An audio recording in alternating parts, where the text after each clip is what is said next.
Hi guys, how are you? I'm still fighting a little cold here, so that's why my voice is a little weird. Hope you're having a great day today for this Tuesday talk. I've had several people ask me, like, can you show me some exercises to get rid of the fat behind my tights or my belly? I want to lose the fat on my belly, and the targeted fat losing um, it's actually, and it's very, very bad news. It's not possible. So we cannot be like, I would love to lose this, like this fat here, like that. And in my abs, like the fat on my belly. But I cannot like lose it by doing 1,000 crunches every day. Is not, I'm not going to lose it that way. And fat tissue or the adipose deposits, we cannot target where we want to get rid of that fat. So the thing is, like with muscles, we can, you want to build your biceps, you do a lot of bicep work and you eat properly and you're going to build your biceps. With fat, that's not the case. So the way to lose fat is just putting our calorie intake like in negative, so we spend more calories than we take in, and that's the way the body is gonna grab from those deposits, those fat deposits, for energy to keep going the rest of the day. So that's when we start losing the fat. And actually the fat, we lose it in a way that is like in reverse order to the way we accumulate it. So let's say I start gaining weight and I gain fat in my belly, and then I gain fat on my hips. So when I start losing the weight, I'm gonna start actually losing fat first on my hips, because that was the last place I added the fat, and then I will lose it on my belly.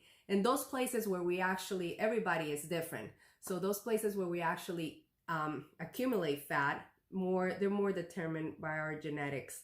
So nothing we can do about that. So what we can do is like train our bodies, build our muscle, and then because everybody's like, oh, I want to look toned and I want to look, yeah, but you need to get rid of that fat.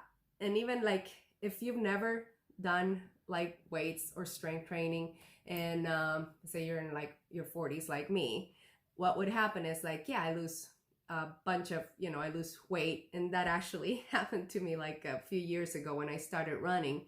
I lost a bunch, because I start running and I start putting all those miles, and I lost a lot of weight, and I actually got skinny, and there was no muscle, like really, it was just, really like skinny. You could not see, even though my body fat percentage was low, I could not like see really that much definition. I was just skinny.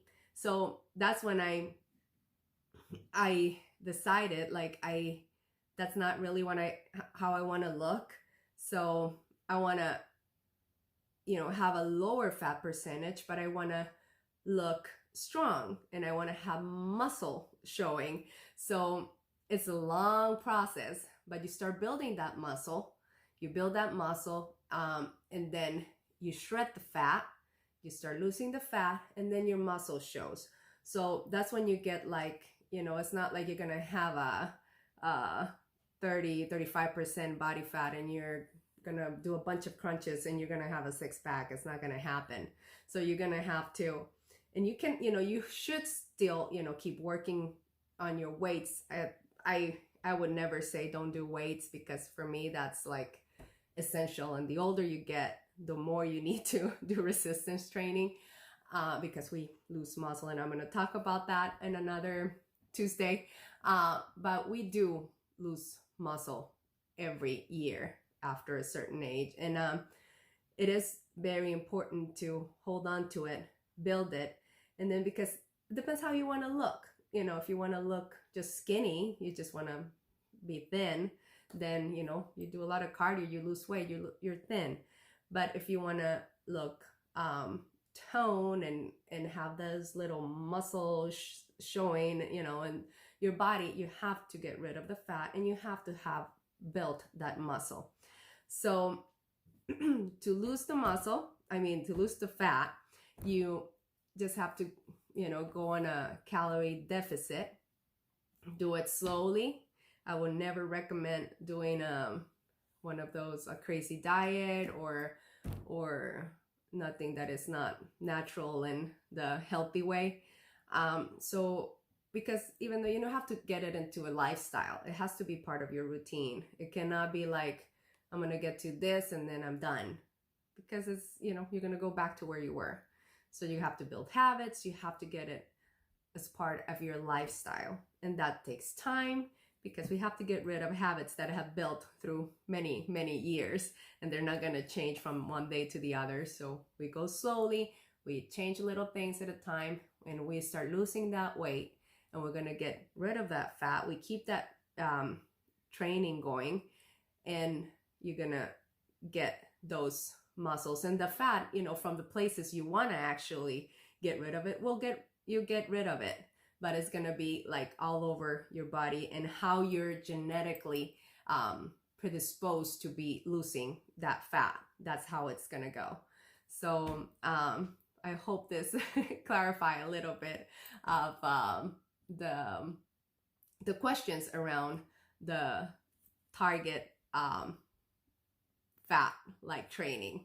So it's not possible, but yes, we can lose fat through eating properly and working out. Have a nice day. Bye. Hola, hola, ¿cómo están? Feliz martes. Para este martes quería contarles o hablarles acerca de si es posible perder grasa en partes específicas o entrenar para perder grasa en lugares específicos de nuestro cuerpo, porque mucha gente me ha preguntado o me ha pedido que les dé ejercicios para eliminar la grasa en el abdomen, o quiero eliminar la grasa en la parte de atrás de las piernas, debajo del glúteo, que se hace un rollito ahí que es bien difícil de eliminar. Entonces, la respuesta lamentablemente es que no podemos entrenar una parte específica para eliminar la grasa en esa parte específica. Porque el cuerpo utiliza los carbohidratos, ¿verdad? Como primera fuente de energía para realizar las actividades diarias, para hacer ejercicio, para caminar, para trabajar, utilizar los carbohidratos, y después empieza a utilizar los depósitos de grasa. Entonces, el cuerpo no dice, yo voy a utilizar, porque quiere bajar el abdomen, voy a utilizar los depósitos de grasa del abdomen. O sea, utiliza los depósitos de grasa de donde genéticamente estamos predispuestos a perder grasa primero.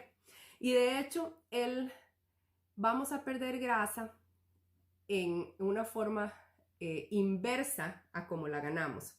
Entonces, digamos, genéticamente todos estamos predispuestos a ganar grasa de forma diferente. Hay personas que la ganan primero en el abdomen y después en las piernas, o otros que dicen, uy, a mí se me va directo al trasero, o a mí se me va a los brazos o a la espalda.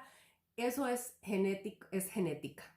Entonces, depende, digamos, si una persona acumula grasa primero, digamos, empieza a ganar peso, empezamos a comer de más y bueno, empezamos a acumular grasita porque no lo utilizamos haciendo ejercicio.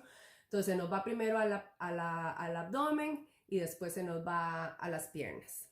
Cuando decimos, oh no, tenemos que empezar a ponernos las pilas y bajar de peso, se nos va a ir primero la grasita que acumulamos en las piernas y después la del abdomen. Entonces el cuerpo va a utilizar primero, va a agarrar primero la última grasa que acumuló y después la que sigue y después la que sigue. Entonces, sí es posible eliminar la grasa, y sí, digamos, si quieren tener cuadritos, bueno, hay que llegar a cierto porcentaje de grasa y bajarlo, y se van a empezar a notar, pero no solo se le van a notar, se le va a ver más definido el abdomen, se le van a ver más definidos los brazos, porque vamos a empezar a bajar la grasa, digamos, en general en todo el cuerpo, con más o menor cantidad dependiendo de la genética. Entonces, para bajar la grasa, lo que ocupamos hacer es entrar en un déficit calórico, utilizar más que lo que el cuerpo ocupa para realizar sus actividades y el ejercicio y el trabajo. Entonces, utilizar que sea lo que el cuerpo ocupa sea más que lo que estamos consumiendo. Entonces va a agarrar, dice, bueno, ya se me acabaron las calorías que comí este día, entonces empieza a utilizar las calorías empieza a agarrar es la energía de las que tenemos acumuladas. Entonces así es como empezamos a bajar de peso. Siempre, por favor, de forma saludable. Yo nunca voy a recomendar que hagan dietas de comer solo lechuga todo el día, ni que utilicen pastillas. Es tratar de convertirlo en un hábito, porque difícilmente si utilizamos esos otros recursos va a ser sostenible.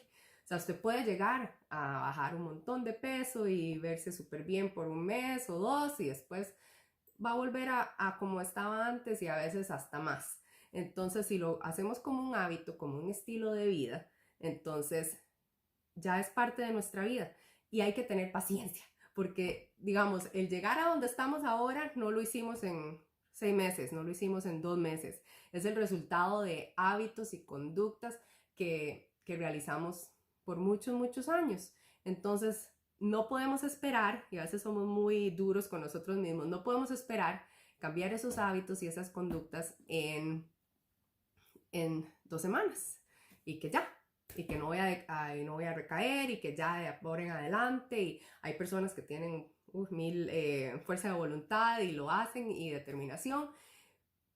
Hay otras y la mayoría vamos a tener recaídas, pero vamos de nuevo y es parte de convertirlo en un hábito que nos tarde 6 meses, que nos tarde un año, que nos tarde un par de años, no importa, pero va a hacer la diferencia para el resto de nuestra vida y para los muchos va a añadir muchos años a nuestra vida y calidad de vida, que es lo que yo espero poder lograr con estos consejitos y con pasarles mi pasión y el entusiasmo que yo tengo por el ejercicio y por la vida saludable. Entonces, que tengan un lindo día y si quieren algún tema o alguna preguntita, mándenme las preguntas porque de ahí yo agarro ideas para estos martes de charlas y de consejitos. Bueno, que tengan un maravilloso día. Chao.